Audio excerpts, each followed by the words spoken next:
जरांगे पाटलावर परभणीच्या वक्तव्यावरून गुन्हा नोंद झाला पाहिजे, ही आमची प्रमुख मागणी होती। आता इथं ठाणे अंमलदारांनी तो गुन्हा नोंद करून घेण्याचं आम्हाला आश्वासन दिलं आहे आणि ते काम चालू आहे।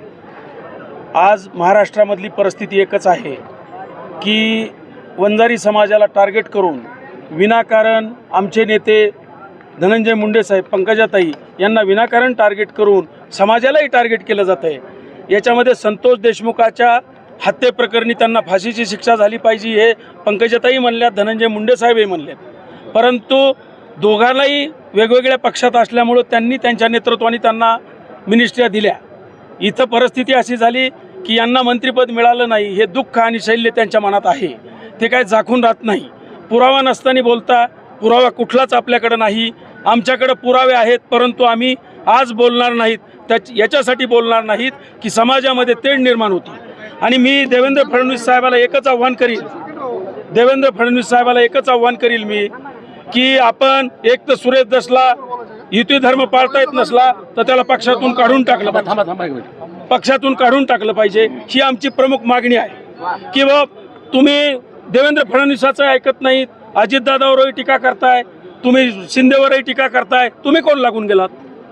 मी एक मीडियालाही मी विनंती करतो, मी ग्रामीण भागात काम करणारा कार्यकर्ता आहे, तुम्ही पुरावे घेतल्याशिवाय यांच्या वायफळ बडबडे ऐकले नाही पाहिजेत। मी आमच्यासारख्याला बोला, आम्ही खरं बोलू। तुम्हाला जर आणखीनही माणसं बोलायला मिळत नसले मीडियावाल्याला, तर आमच्यासारखे ग्रामीण भागामध्ये परिस्थिती वेगळी आहे आणि तिथं मुंबईत बसून या मिनिस्टरकडे जायचं, दिवसात वेगळं बोलायचं, संध्याकाळी माफी मागायची, ही परिस्थिती चालू आहे।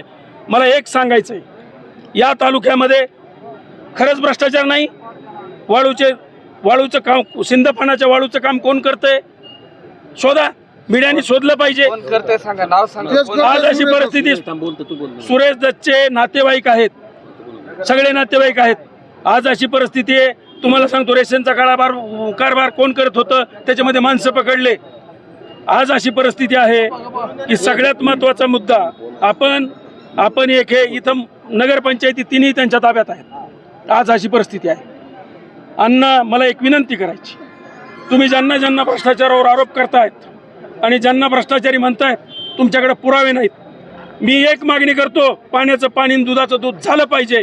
तिन्ही नगरपंचायतची स्पेशल देवेंद्र फडणवीस साहेबाला विनंती करतो की सुरेश दस खूपच धुतल्या तांदळासारखे साफ आहेत ना, तर तिन्ही नगरपंचायतची विशेष ऑडिट लावून चौकशी करा आणि त्यावेळेस कळेल की भ्रष्टाचार आष्टीपाटोदा आणि शिरूरमध्ये किती आहे। ठळक घडामोडींसाठी देशोन्नती न्यूज चॅनलला सबस्क्राईब करा आणि बेल आयकॉन प्रेस करा। मुंबई, पुणे, नागपूर, मराठवाडा असो का विदर्भ, राजकीय, सामाजिक, शैक्षणिक क्षेत्र असो का क्रीडा, सर्वच घडामोडीचे विश्लेषण पाहायला विसरू नका। फक्त देशोन्नती न्यूजवर।